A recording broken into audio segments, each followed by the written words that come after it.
প্রাকৃতিক দুর্যোগের মধ্যে পড়ে হুগলি নদীর উত্তাল ঢেউ সামাল দিতে না পেরে নিয়ন্ত্রণ হারিয়ে একেবারেই নদীর পাড়ে উঠল একটি বাংলাদেশি বার্জ।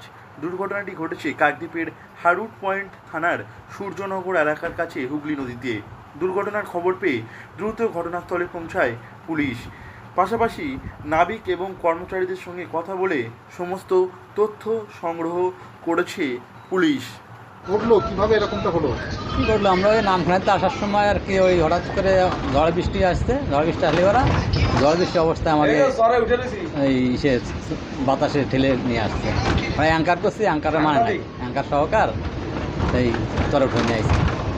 আপনি কি ড্রাইভার? ড্রাইভার। এই পরিস্থিতি এরকম কেন ঘটলো বা কীভাবে কী দেখছি? কী বলবো, ওই বাতাসে নিয়ে আসছে, বাতাসের পরিস্থিতি আমরা তো আর কন্ট্রোল করতে পারি নাই, কন্ট্রোল হয় নাই। দুর্ঘটনার খবর পেয়ে তড়িঘড়ি বার্জের কাছে চলে আসে পুলিশ ও সিভিল ডিফেন্সের কর্মীরা।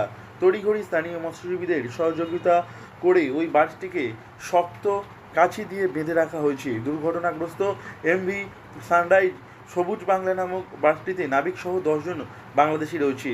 পুলিশ প্রশাসনের তরফে খবর দেওয়া হয়েছে কলকাতা বন্দর কর্তৃপক্ষের পাশাপাশি বার্জের এজেন্সিকেও। নামখানা থেকে ছেড়ে আসছি, ছেড়ে কলকাতার উদ্দেশ্যে, তখন নিম্নচাপের জন্য ঝড়ের কারণে জাহাজ চরে উঠে গেছে। কোথা থেকে আসছিলেন? আসছি নামখানাতে আসছি কলকাতার উদ্দেশ্যে। মূলত এটা কোথাকার জাহাজ? এটা বাংলাদেশের জাহাজ কলকাতার উদ্দেশ্যে আসছি আর কি, ফ্লাইট লোড করার জন্য। এই ওয়েদারের জন্য কি এটা? ওয়েদারের জন্য নিম্নচাপের জন্য, এই জন্য আমাদের জাহাজ চরে উঠে ফেলছে।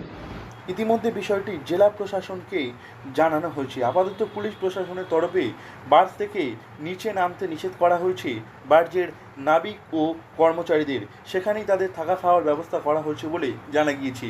এমভি সানরাইজ সবুজ বাংলা নামের বাসটি বাংলাদেশ থেকে বেরিয়ে প্রাকৃতিক দুর্যোগের কারণে নামখানায় এসে নোঙর পড়েছিল।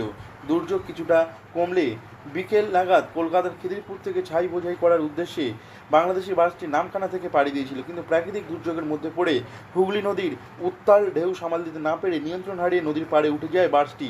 এই ঘটনার পর যথেষ্ট আতঙ্কে রয়েছেন বার্জের নাবিক ফরিদ শেখ ও সহকারী নাবিক টুটুল খাকি সহ বার্জের অন্যান্য কর্মীরা। দক্ষিণ 24 পরগনা থেকে নবাব মল্লিকের রিপোর্ট, লোকাল 18 বাংলা।